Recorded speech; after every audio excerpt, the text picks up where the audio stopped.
The next speaker is Maxime Bernier. He has had a long-standing interest in business and worked for several financial and banking institutions before becoming executive vice president of the Montreal Economic Institute in 2005. He was elected a member of parliament in 2006. He was appointed to the cabinet as Minister of Industry. Mr. Bernier also served as Minister of Foreign Affairs from 2007 to 2008. Re-elected in 2011, he was appointed Minister of State for Small Business and Tourism. In 2018, he left the Conservative Party of Canada to sit as an independent MP and announced the launch of a new party, People's Party of Canada. Ladies and gentlemen, please give a warm welcome to Maxime Bernier.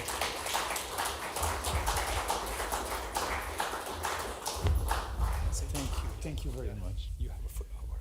Yeah. Okay. First, I must say that I'm very happy, very pleased to be with you.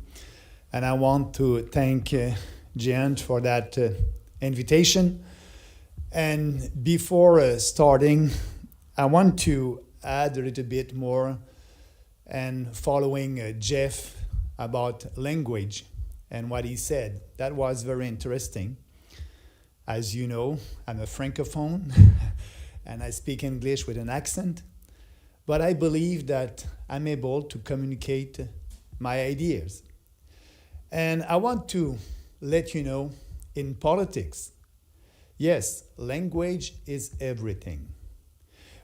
For example, when I was a conservative, when I decided to run for the leadership of the Conservative Party of Canada in 2016, I was speaking about real conservative values.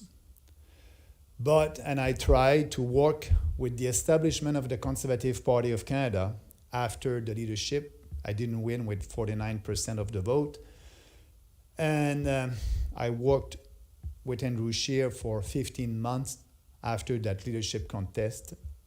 And to try to tell him that, our ideas, our values, my ideas at that time, my platform, for the leadership of the Conservative Party of Canada was very popular. And Andrew Scheer said yes. With the membership of the Conservative Party of Canada, but he told me, and he was very honest, that his goal was to be Prime Minister of Canada. And my ideas were not popular with the general population. So that's why he said, he won't take any of my ideas for the next electoral election, the election of 2019, and our real conservative values and a smaller government in Ottawa, lower taxes. And speaking about the immigration at that time was not popular, so he told me that he won't take any of my ideas for his electoral platform. And I thought about that, and I said, I will promote my ideas. And I did a tweet in 2018 about diversity and immigration. And I'm coming with Jeff with language. And I said a long tweet about immigration. Just after that, I received a call from Andrew Scheer. And he said, Maxime, you cannot speak about that. When you are speaking like that on immigration and diversity, you are not representing the party.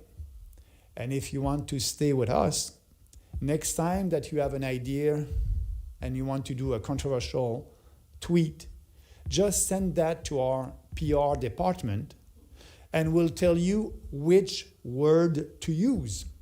Because we are doing a lot of focus group and survey and polling to know what Canadians want to hear. So it's not only about doing focus group and polling to know what ideas is popular, but which word to use. And actually, right now, Pierre Poilievre is very good at it.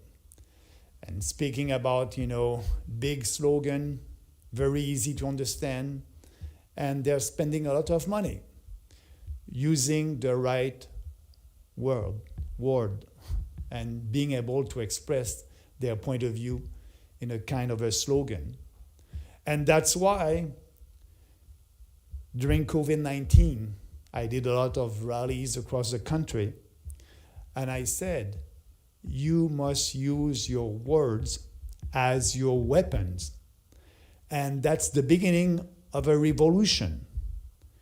If we want to win that battle of ideas, we need to be out there and using our words to be able to convince more people. And language is everything, but we need to have the right conviction. And that's why I believe you are here today. We believe, and the title of that conference is Capitalism and Morality. And personally, I believe that we're not living in a capitalist country anymore. It's more a crony capitalism. And we are in the middle of a war, that cultural war. So I believe that you may agree with me that because of that, Canada is now a dysfunctional country. And the situation is getting worse faster under Justin Trudeau for sure, as it did when his father was Prime Minister. But we must admit that the Trudeau family is not responsible for everything that is going wrong in our country. There are structural problems with our institutions, with the way our federation is being governed, and with democracy itself. These problems guarantee that things will continue to get worse. Let me talk a little bit about general political trends before I address the issue of federalism. And as many historians and political philosophers have noted, and I'm pretty sure all of you know, government have a tendency to grow. They use every justification to increase their power, especially during times of crisis. We've seen it during the past few years. The pandemic has provided an ideal opportunity for governments to infringe upon our basic fundamental rights and freedoms and impose draconian measures under the pretext of protecting us from a virus. We came out of this crisis with governments larger and more intrusive than ever before. During the 20th century, we managed to defeat the two most destructive ideologies advocating collectivism and state tyranny, communism and fascism. Despite this, the size of government inexorably continued to grow in the victorious liberal democratic country. There has been a perversion of the meaning of democracy itself. In the 18th and 19th centuries, Democrats fought for the equality of all citizens under the law and the right to govern themselves against the despotic power of kings and small cliques of aristocrats. But at that time, conservatives and classical liberals were united in the belief that power had to be limited. They adopted constitutions that clearly outlined the powers of governments and the rights and freedoms of citizens that could not be infringed upon. Governments were not meant to decide everything. in most areas of our lives.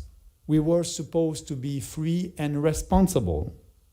Citizens could govern themselves within a free society and a free economy. Government set basic rules and civil society could function autonomously within this framework of liberty and responsibility. If you read the essays and speeches of that time, you clearly see that they were afraid that democracy could degenerate into a tyranny of the majority. But unfortunately, that's where we are heading. It's not even technically a tyranny of the majority. It is the tyranny of a large enough minority to keep control of the levels of power. Justin Trudeau has been actively demonstrating that every day and is acting like, some banana republic dictator, even though he has a minority government. More and more democracy means whatever a government can get away with. I just want to repeat that. More and more democracy means whatever a government can get away with. If a government adopts a policy that is approved or not disapproved by enough people to get elected or re-elected, that's considered democratic. Even if that policy contradicts the Constitution, the rule of law, parliamentary precedents, the formal equality of all citizens, and basic rights and freedoms. We now have government by polling. That's why governments have huge communication budget, but I must say propaganda budget, in order to manipulate the public opinion and manufacture the minimum democratic legitimacy that they need. All that with the help of subsidized leftist legacy media. And added to this is a so-called conservative opposition that tells manipulated public opinion what it wants to hear. And COVID-19 was the best example of all that. Yes, because when all started, that COVID hysteria in March 2020, you were out there, I believe so, and I was out there saying, we must have the freedom of choice. Everybody must be responsible of their own actions. Every business must be able to reopen. And there's no such thing as essential businesses. But at that time, we didn't have the majority on our side. Maybe only 5 to 10% of the population agree with freedom of choice. The majority of the population, because of a manipulated public opinion by government propaganda with the leftist media, they were able to use fear. And at that time, 60% of the population were saying we are okay with lockdowns and stay-at-home orders because of fear, because of all that manipulation of the public opinion. So if you're a politician and you want to be elected and re-elected, and you're doing polling and focus group, what do you want to say? What will you say? You're going to be with the majority of the population, the huge majority. So you will impose lockdown and focus group. I remember in Montreal at that time, the provincial government decided to impose curfew. And they did a survey. And 70% of the population in Montreal said it's okay to have a curfew. So that's why you didn't have any opposition in provincial parliament and at the federal level. against these draconian measures. These draconian measures were popular. Speaking about the truth and having the courage of your conviction, and you did it, and freedom fighters did it all across the country, and we had also the Freedom Convoy. We were able to move the public opinion on our side. And after the Freedom Convoy, they did polling and focus group, and Poliev did a poll and focus group, and he said, freedom, freedom, freedom. And it's because of you. We were able to change the public opinion. And that's why I'm in politics, and I'm saying that the People's Party, yes, it's a populist party, but we are more or less than a political party. We are a little bit like a think tank. And yes, you said that I was working with the Montreal Economic Institute. That's like the Fraser Institute here, a free market think tank, francophone in Quebec. I was VP. But the People's Party is a little bit like that, a think tank and a political party. Because we are saying things that today may not be popular, and we may have the support on an ideas about only 20% of the population or 15 or 5%, but we know the more we speak about our ideas, the more popular they will become, like during COVID-19. And we know that we may be able to win. So that's why you are here today, to have a discussion and being able to speak your words, telling your friends and family about the situation in our country. And you know that we are losing our basic rights and freedoms at a rapid pace. And you know that our governments are becoming tyrannical. Identity politics is dividing us into warring tribes. The universalist classical liberal values that underpin Western civilization are fast eroding.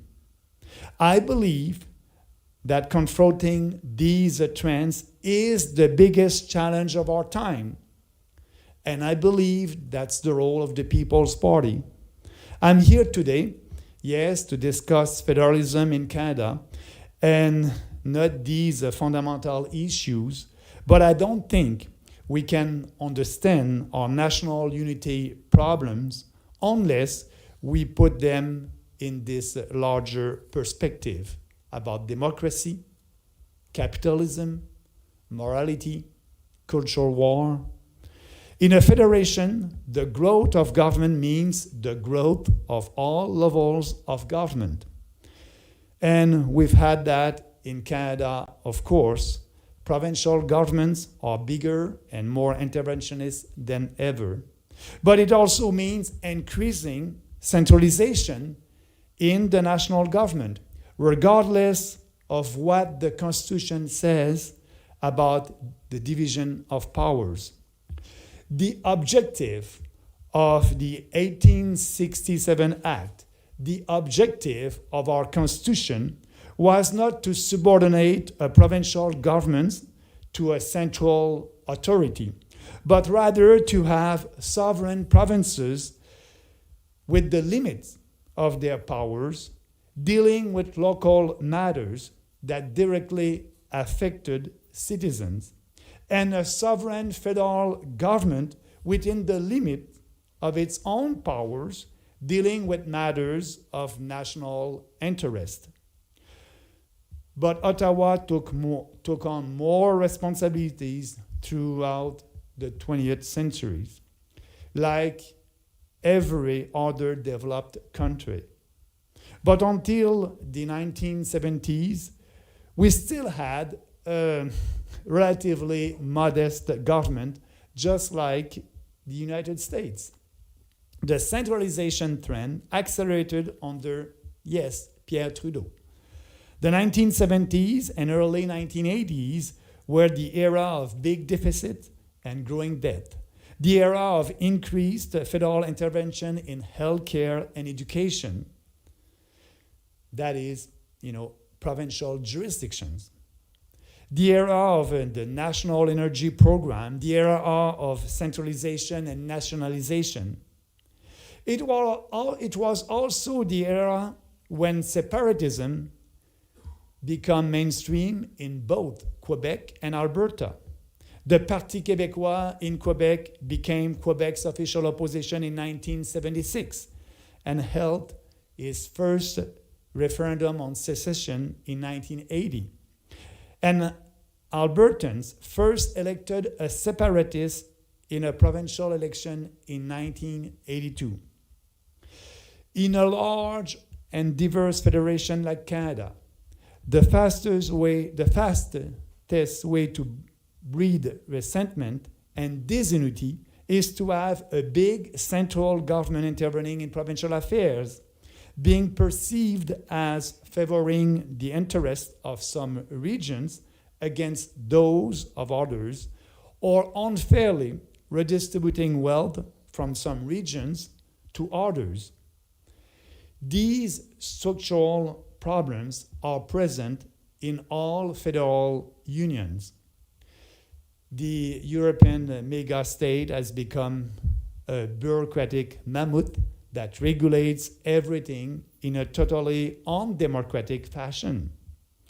It is siphoning off wealth from Germany and other northern countries to bail out Greece, Italy, and Spain. How could a democracy function in such a large and diverse entity anyway? The country that has always been most skeptical of the European project, UK, left it some years ago, Brexit. I will not bet on the European Union surviving many more years or many more decades in its present form because it is not democratic, because you have unelected bureaucrats telling, national government what to do or not to do. You have a supranational government in Europe. And I'm very happy that in UK, and Margaret Thatcher was right at that time when she didn't want to be part of the UK, she didn't want to be part of the unique monetary union in Europe. She was right. And actually she was right also when she was fighting against socialism, and she was able to be elected. And I still remember, and you can YouTube that, Margaret Thatcher Consensus. It's on YouTube, a nice interview that she did 2 years after politics. And she had a discussion about when she was an active politician. And the journalist asked her a question. What is the thing that you didn't like in politics? And she said, a word, consensus. I didn't like that because I was not doing politics by consensus. I was doing politics by conviction and principle. And every time you do a compromise, a consensus, you are giving more and more and more to the left. So my goal was not to do any consensus. My goal was to speak about my own belief. And she was able to win election doing that. So we need to have discussion, real discussion. And now what the leftists are doing, they try to cancel us or shadow ban on social media because they know that what we are saying is very powerful. And they know if we have more visibility, we'll grow faster. They don't want that. And that's why I believe that we can win that battle of ideas. We can win and being able to have a smaller government that will respect the Constitution and respect Canadians and taxpayers. So in UK, you have that in Europe, you have that supranational government. But you had discussion about leaving the European Union in UK. They did it. But now in US, there is discussion about secessionism. The country in US is so divided between blue and red states.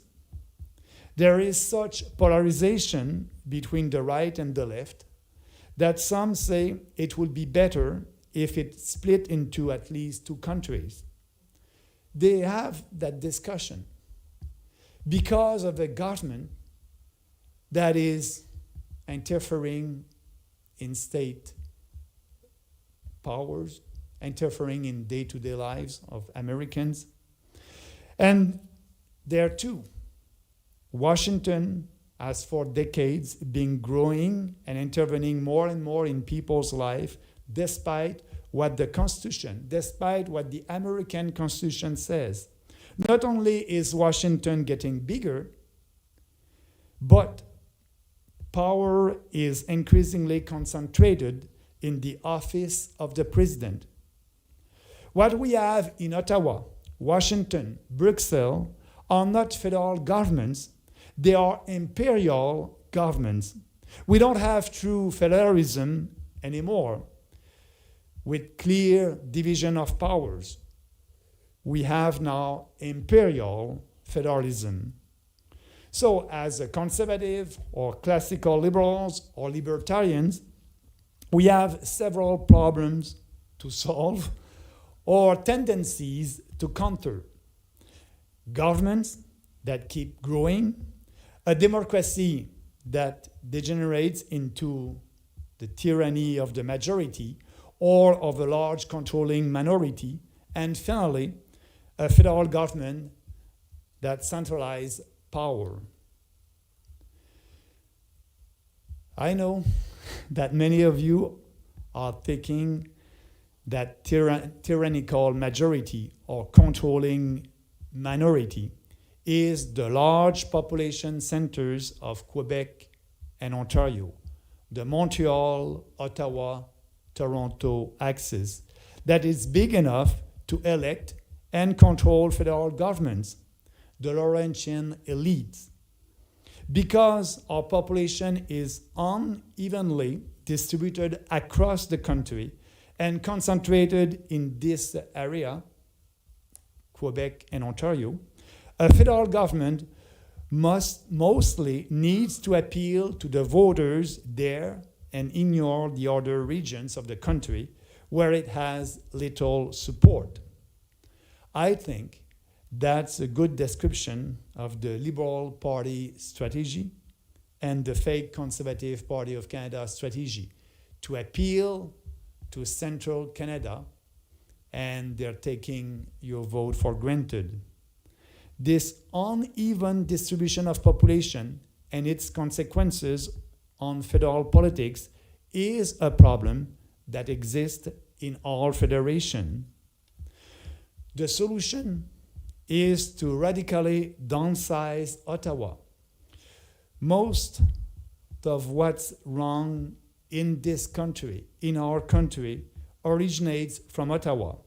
We have a huge country with very diverse regional cultures.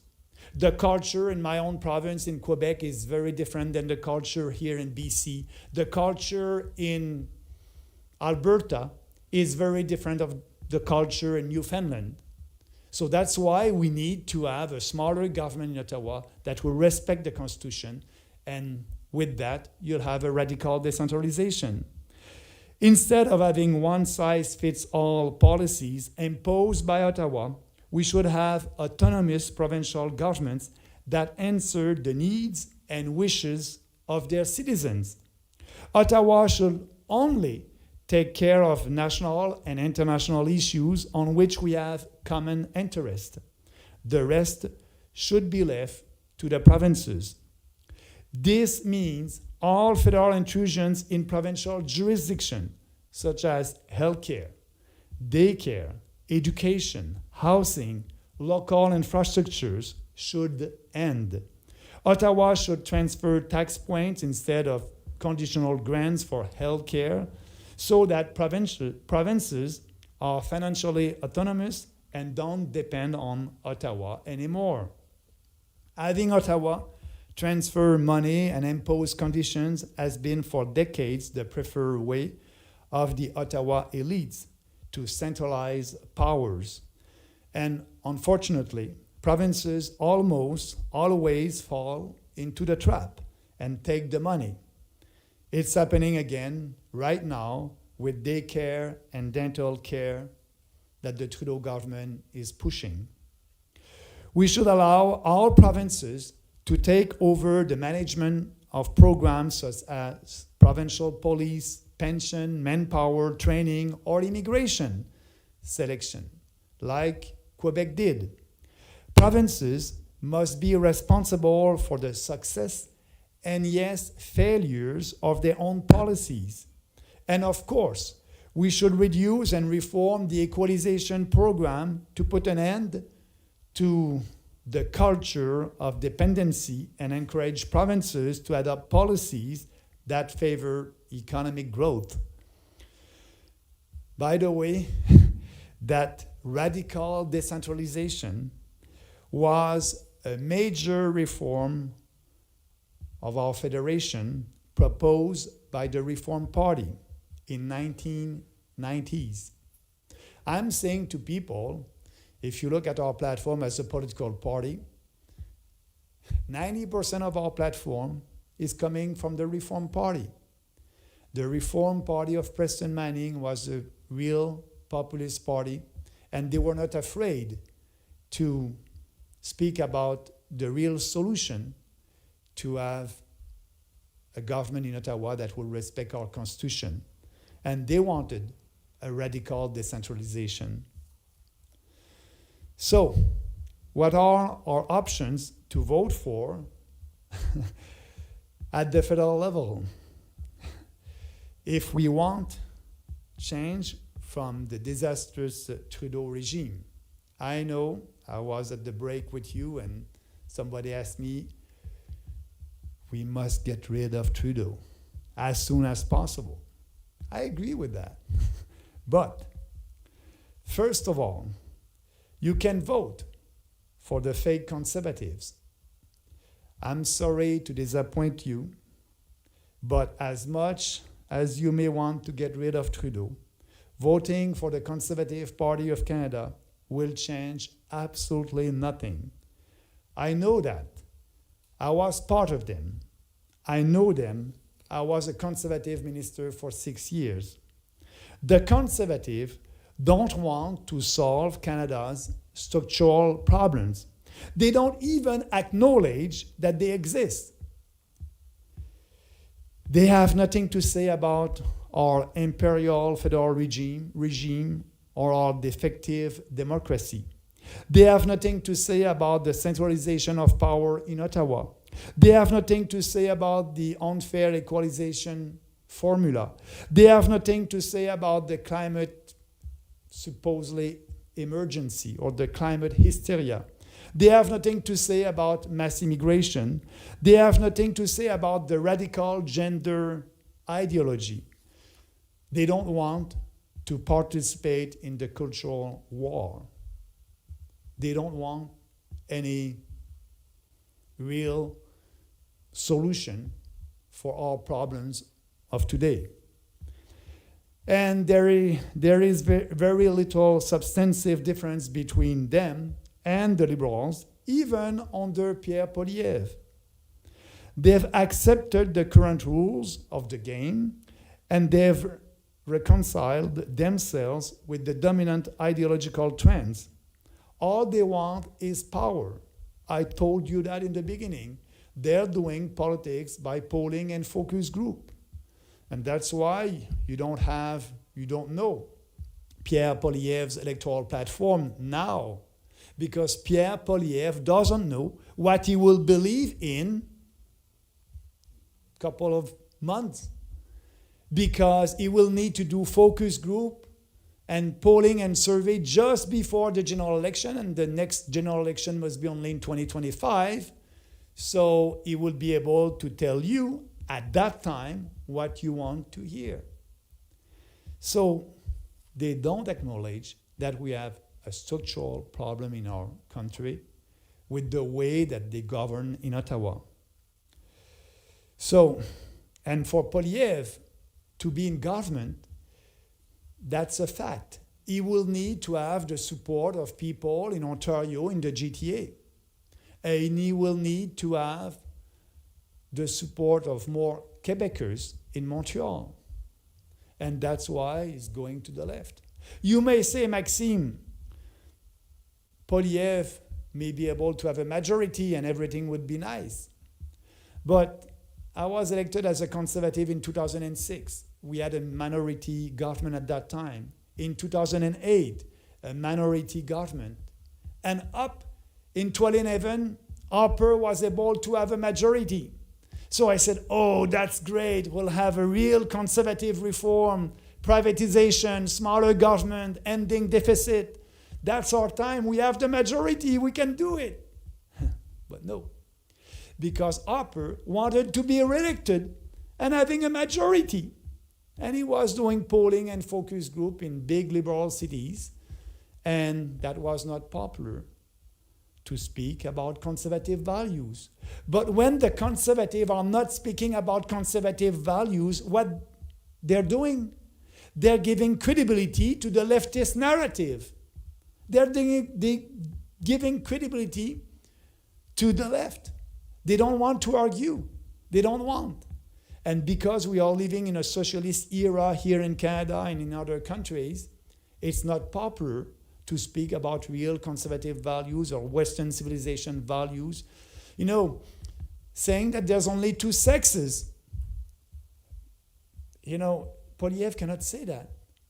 He's too afraid. He is too afraid.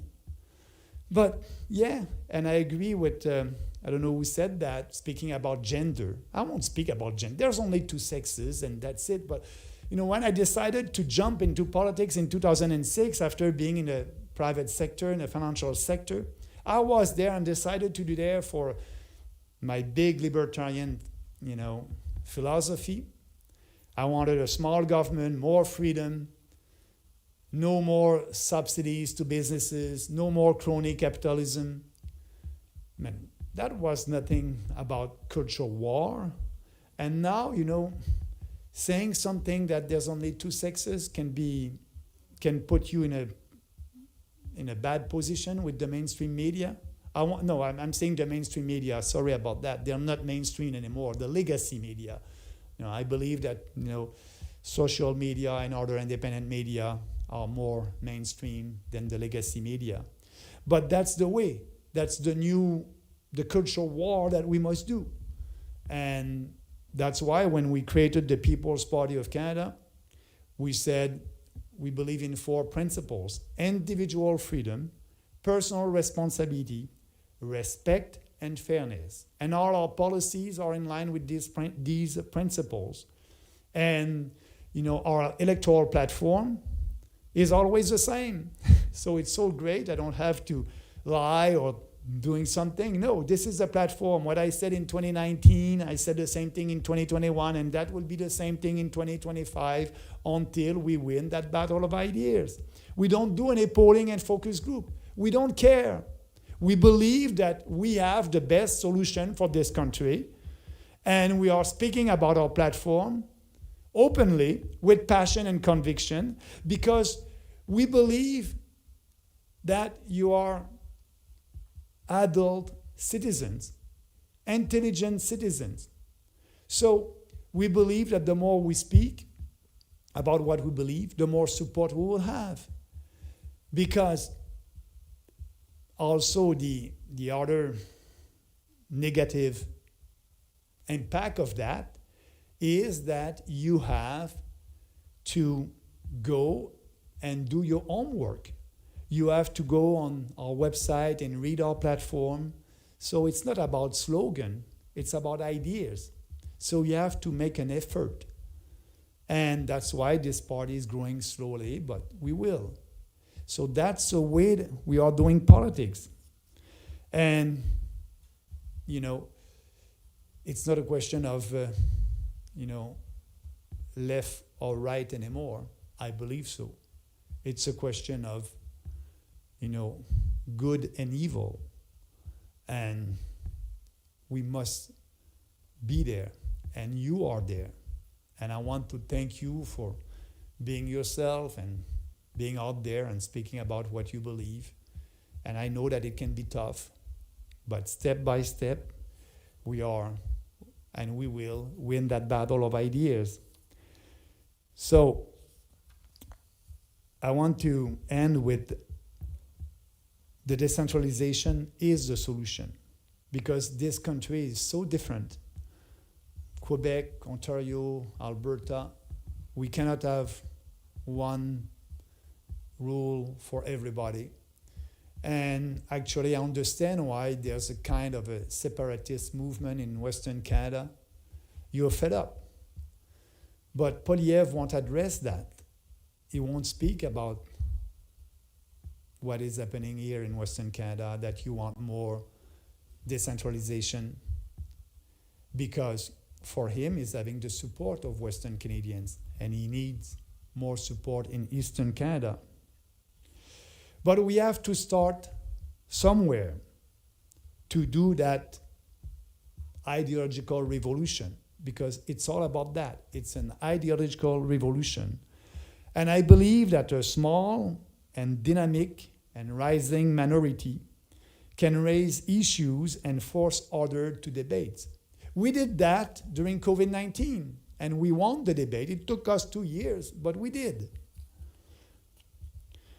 But there is even more important reason and to support the People's Party, because what we offer is a different way to do politics. I said in the beginning of my speech, we are losing our basic rights and freedoms at a rapid pace. Our governments keep growing. Our traditional Western values are fast eroding. If this trend does not reverse, we can all say goodbye to our prosperity and our way of life. Whether or not you have a conservative or liberal government in Ottawa, it won't make any difference. This seminar is about hope, is about speaking the truth, and is about reclaiming our rights and freedoms. So the People's Party will always openly speaking about our vision for this country. And the People's Party is the only party fighting to restore our institutions and our federation as they were conceived.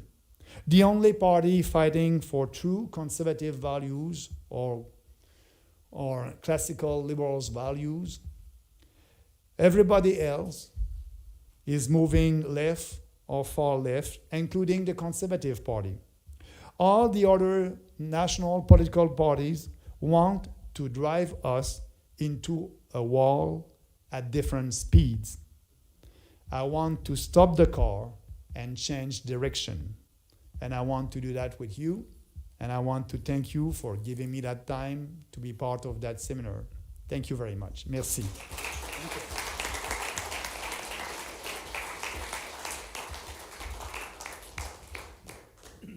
You know, I've always felt that two of the most important factors that kill freedom and choice and contribute towards imperialism is, one, is the ability to tax people. Yeah. I don't see that changing. And the other is fiat currency. Fiat currency allows evil people to do evil things. Mm-hmm. And unless we can minimize that, cut the lifeblood off, I don't see how we can possibly change things. As long as they're allowed to go into debt, they will have the power. You have a point there, and that's why, I believe in a gold standard. I said that, I believe, 15 years ago. You can see a video of me speaking about that. But I believe that it would be very difficult to achieve in Canada. I believe that we must have a discussion, and that must be part of the discussion with other countries. I hope that the BRICS countries will be able to have a new currency that will compete against the US dollar. I don't know if it will happen based on gold. But the first step that I can do as a politician is dealing with the Bank of Canada. And as you know, the Bank of Canada is printing money out of thin air and did that during COVID-19. And you're right, that's why the government was able to do these huge deficit. And what we must do with the Bank of Canada, every 5 years, the federal government signed an agreement with the Bank of Canada about the inflation target. And the government wants 2% inflation. And now the Bank of Canada has a target of 2% inflation. But 2% inflation or 20% inflation or 5% inflation is bad. Inflation, when you have inflation, your purchasing power is going down, your standard of living is going down. What we can do right now is to have an agreement with the Bank of Canada for 0% inflation. That's the first step. 0% inflation. That means the Bank of Canada won't be able to create money out of thin air. We don't want any inflation. If we don't have any inflation, everybody will be richer, our standard of living will grow. But Poilievre is speaking about inflation, but it won't go there. And we will. So, yes, fiat currency is bad for citizens. And that's why we must promote gold standard. But at the same time, I believe that I can do something about the zero inflation target and solve a problem in Canada. And I hope that, at the international level, it will happen, starting by the BRICS countries. But you're right. I'm from the United States. Yeah. And they're the leader of fiat currency. Yeah. 53% of people in the United States, when they retire, have no money. Yeah. Are they going to vote against fiat currency? Are they going to vote for someone that says you need to be responsible? I don't see that being possible. Yeah, but also, as you know, the huge deficit that you're having in the US, when you have China and Russia and other countries that are saying, they don't want to be part of that monetary system anymore, that will have an impact in the US, and that may push your politicians to do the right thing. I don't know what will happen, but, I believe in people. And these changes can happen. We had a kind of a gold standard in the 19th centuries. So it can go back. But we have to promote it. And nobody about Ron Paul. Ron Paul was able to have a crowd during the Republican leadership, to have a crowd of 25,000 people speaking about ending the Fed. Can you believe that? That was great. So we need to have that conversation. And if we have more and more people on our side, they will have to move.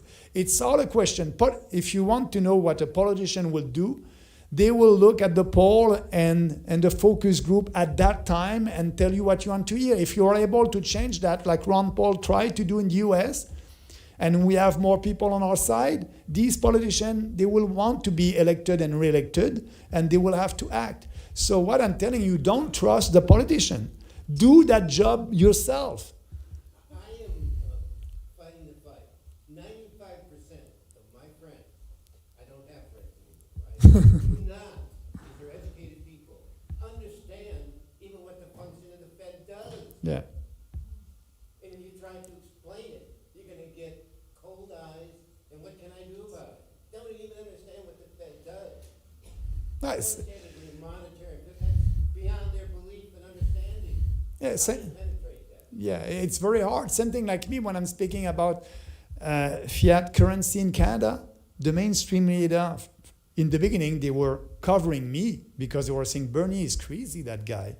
Now they don't want, and they said, okay, the more coverage we'll give him, the less popular it will be. So let's do that. But now they are canceling me. But you're right. We have that first, like COVID-19. We were all, crazy at that time, but now that we know that the truth was on our side. So we need to persevere. We need to And that's why, but it can take time. I agree with you. Yes. So Max, good friend of Alex Osorio, is here, Mary Lou. I wanted to point out just a couple quick things.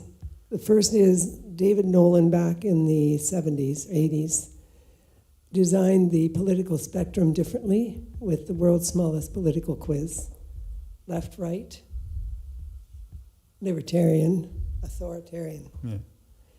And I think the left-right spectrum keeps us thinking in terms of keeps us into the authoritarian zone. So I'm hoping that you'll be able to use different language in defining even conservative and liberal. But I wanted to mention that this particular presentation that you've made right now is good educational material for anybody in Canada. And I'm hoping that parts of it will become part of the school curriculum. Thank you. I'm doing my best. Yes. Thank you for doing this, Max. In 1984, Orwell wrote, "War is peace, freedom is slavery, ignorance is strength." I would add one more name to that, or one more phrase, that debt is wealth. The Bank of Canada this year has gone negative. They're losing money operationally. Trudeau made that payable by the taxpayers. Yeah. So are we heading to a situation where all of the wealth that we have that is indicated in stocks, bonds, paper, other than a physical parameter like gold, we're going to face a tragic phrase. What do you want, COVID or no bid? There will be no market for some of these assets. So are we going to start facing the possibility not just of a truckers' strike, but a tax strike? How are we going to deal with, we will not comply, but we will not pay? But that's all about fiat money and the fact that government can spend money that they don't have. And I believe that, it may be worse before being better in our country economically. I'm seeing the deficit in Ottawa. 2 years ago, only the interest of our deficit in Ottawa was $23 billion. 2 years ago, $23 billion, that's the budget of the national defense in Canada. So now it would be $42 billion. We cannot afford that. So you have that inflation, you have that, I believe that will be in a recession, maybe in a depression, I don't know. But I think that, if we are going and there, because we will, because of the past bad policies imposed by these establishment government, we will have to pay for that. What will happen? And that's why we may have a peaceful revolution in our country. I don't know, but me personally, I won't give any financial advice to people. But gold and other way to preserve your wealth, I think it can be a solution. But we will pay for everything. We are paying right now. We won't. That's the problem. We have mortgage. We buy with money. Yeah. We pay with time. Yeah. Okay. And we went and mortgaged our children and our grandchildren. Yeah. They're the ones who are going to have to pay.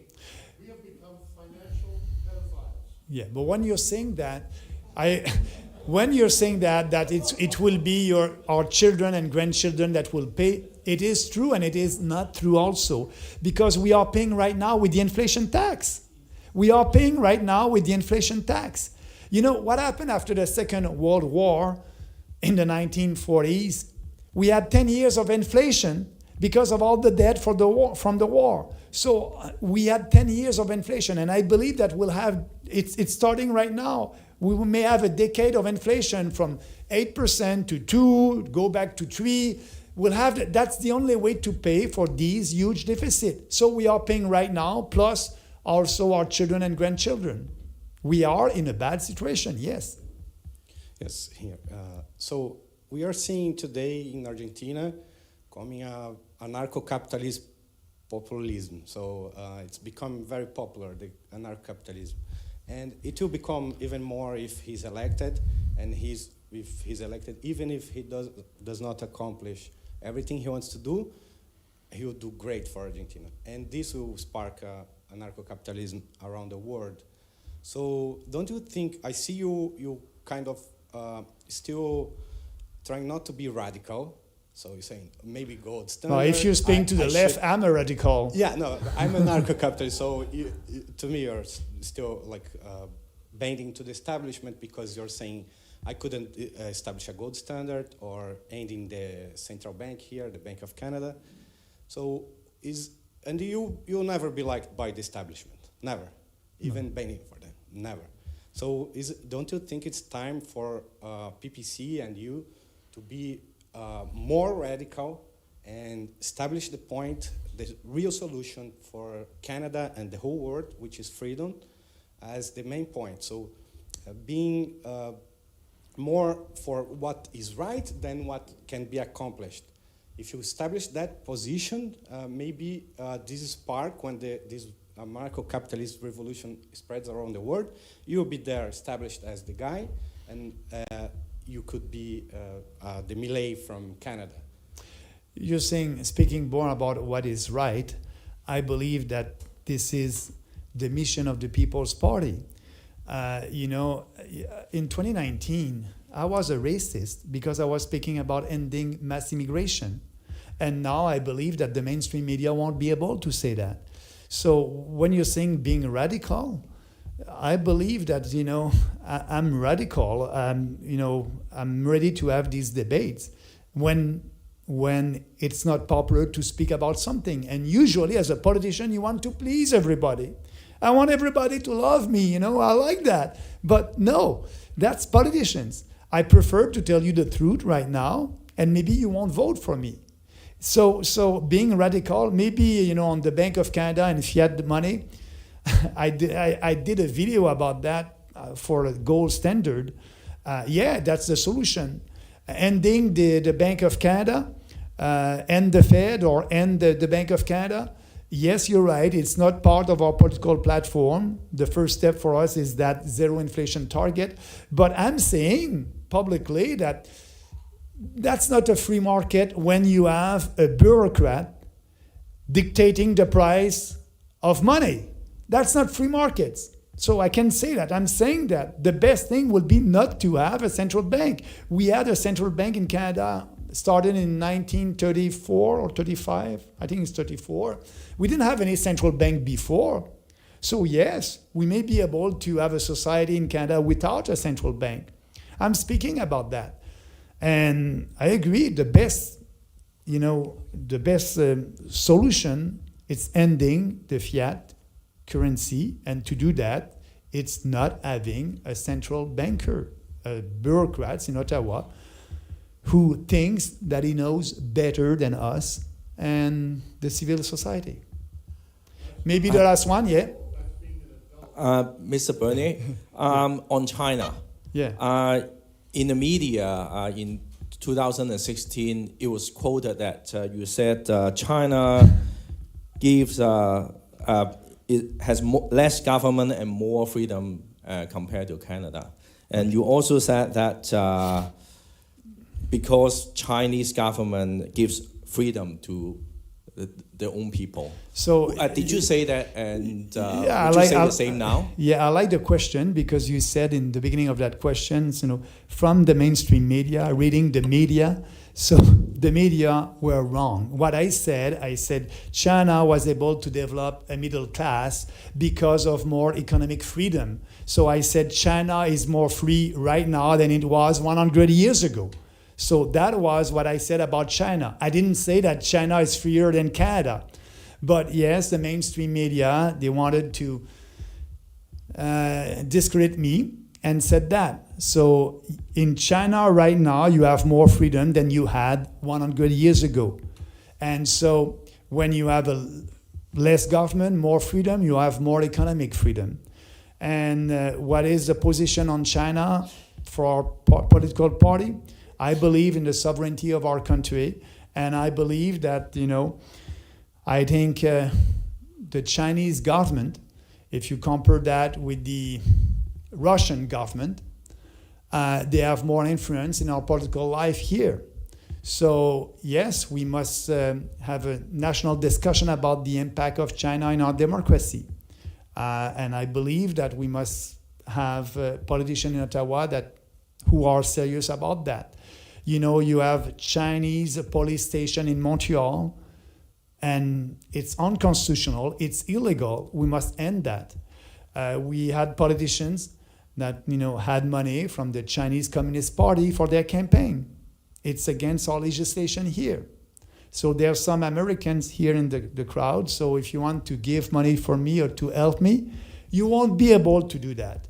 Because here in Canada, the only way to give money to a politician in a national party is to be a Canadian citizen.